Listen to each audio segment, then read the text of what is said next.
original edition, Christianity, i.e. the most popular edition, and Islam.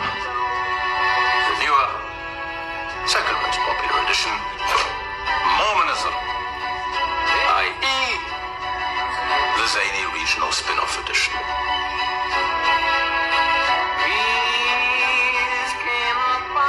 These are all iterations of the same source material. These texts share many of the same characters and histories, albeit presented with different meanings and perspectives. So, no, I will not accept that you stand there and tell me that you've never heard the air that I breathe by the hollies, when I know that you have heard Creep by Radiohead. Oh, yes, you have. Come on. But I'm a creep. Huh? I'm a weirdo. Okay. What the hell am I doing? I know these are things you're thinking right now, but they're also lyrics you recognize, yes? Yes? Iterations. Over time. Diluting the message. Obscuring the original.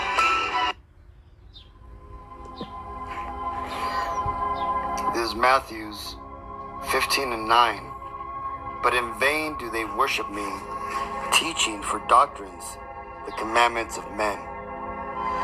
Kahala Yahweh Bashem Yashai Bashem Rukakwadash, which are the true Hebrew names of the Most High Father, Yahweh, which is Hebrew for He is, and His only begotten Son's name, Yahweh-Shai, which is Hebrew for He is salvation, He delivers.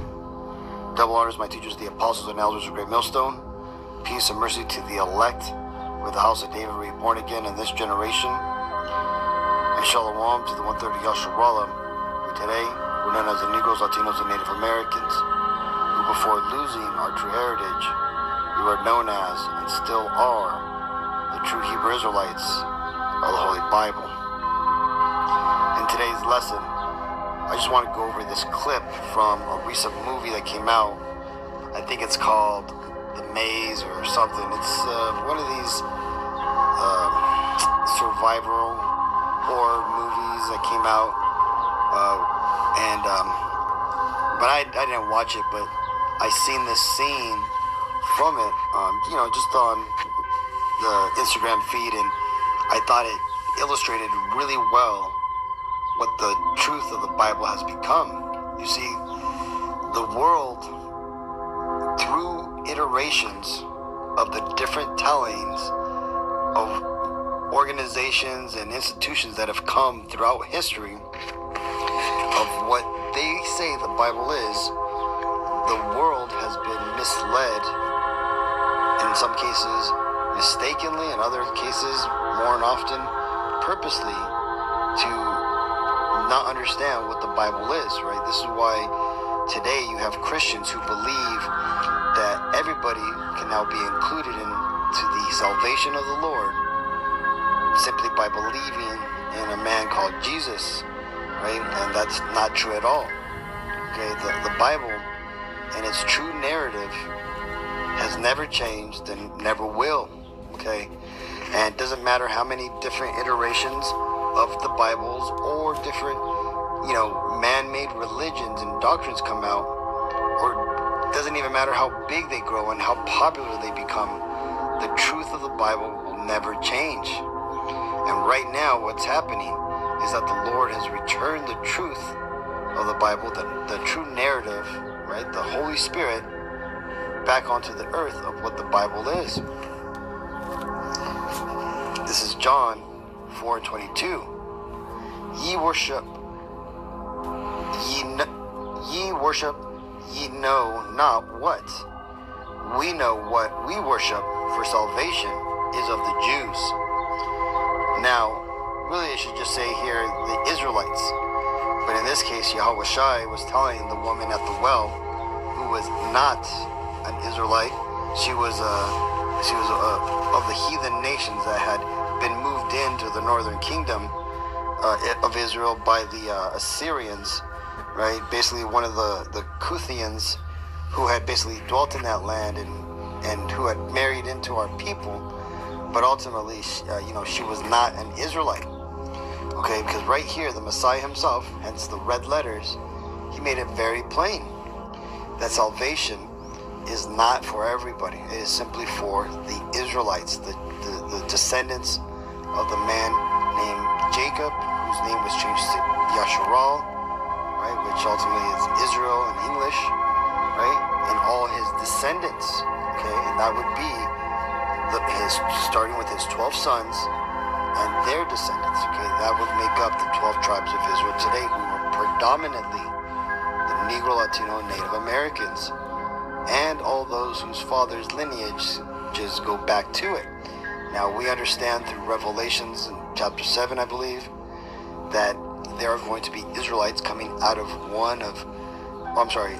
there are going to be Israelites coming out of every one of the 197 nations upon the face of the earth.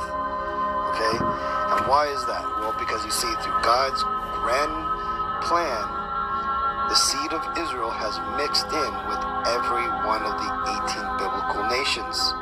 Or should I say, one of the, out of the 17 heathen nations, the 18th nation, Israel, has mixed in with the other nations, okay? But predominantly, we have kept to ourselves, okay? So, that being said, this isn't a black thing, it's not a Latino thing, it's not an Indian thing, right? It's a good versus bad thing, okay? So, the easiest way to understand this is that the world is split up into three groups, okay? The sons of God, that would be the Israelites. The sons of man, these would be the other, just heathen nations. And then the sons of the wicked, that being the wicked ones, right? Or the people that we will refer to today as the predominantly the Caucasian and the Israeli race, who biblically are known as the Edomites. Okay, and the Edomites, or Edom, just like the nation of Israel, has also been mixed in with every other nation. This is why you're going to find Edomites, in every one of the other nations upon the face of the earth. And again, this is why, not every Edomite's going to be a so-called white person, right? Or so-called, Israeli.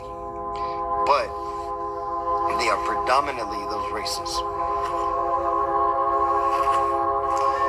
This is Romans 9:3. For I could wish that myself were accursed from the Messiah for my brethren, my kinsmen, according to the flesh, who are Israelites, to whom pertaineth the adoption, and the glory, and the covenants, and the giving of the law, and the service of God, and the promises. Okay? So, again, this here is, you got who is it, Paul? You're telling you that, straight out, that salvation and all the things, the promises, everything is given unto the Israelites. Now, why is that? Is it because the Israelites were lucky and, they happened to write this story? No. You see, when you follow the lineage from Adam all the way down to Jacob, you read the Bible in its proper, context, not as these, false churches and all these man-made doctrines have come up with their iterations. Well, you'll end up finding out that the true narrative of the Bible is that the Lord has been filtering out the human genome. Okay, this is why He chose, Abel over Cain. This is why He chose Arphaxad over his other brothers. This is why He chose Jacob over Esau. Okay, because He was filtering out that, that seed line. This is why it also tells you in the Bible that with great labor has the Lord made His plant perfect. Okay, and us Israelites, the Negro, Latino, Native Americans, and anybody whose father's lineage goes back to that bloodline, we are that perfect plant. And right now, in these end times, now that the entire world is going through an immense change, hence all of the crazy natural occurrences from the Mount Etna in Italy erupting to the crazy weather that we're seeing all over the world, the earthquakes, the wars that are breaking out, the rumors of wars that are happening, the technology that's being, flooded into the population right now, because these Edomites are scared, and they're basically bringing out all of their technology to get ready for the second coming of the Lord. This is why it's all happening, because we are in those end times, and along with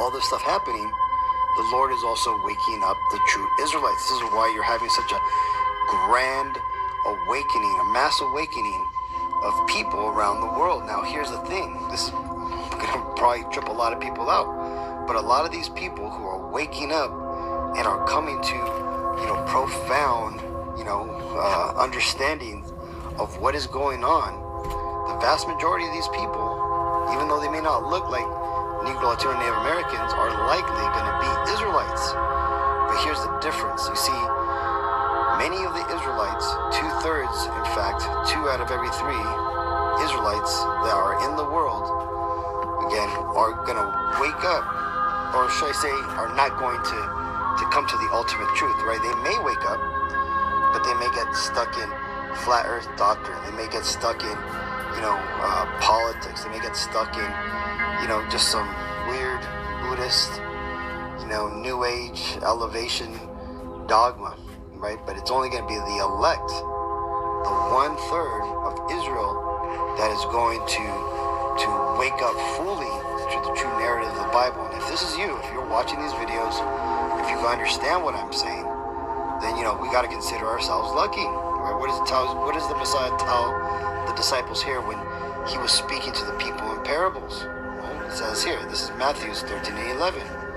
And he answered and said unto them, because it is given unto you to know the mysteries of the kingdom of heaven, but unto them it is not given. And we got to remember this at this time, because just as we have a lot of people waking up and spreading out a bunch of just crazy, doctrines that make no sense. Like a perfect example of this is the Moorish community, right?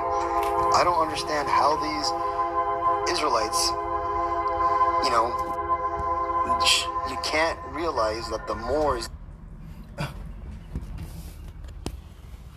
Man, wow, just what the fuck?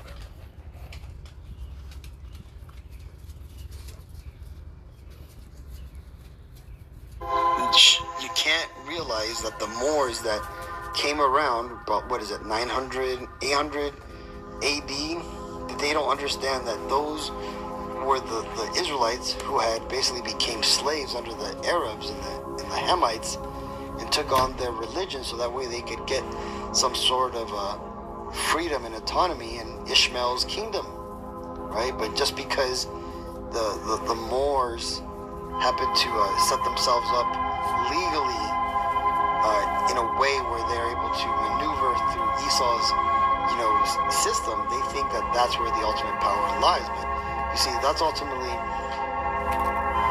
because you see these people, these Israelites who are stuck in that Moorish, what is it called, Moorish Christianity, or basically it's just the Moors, right?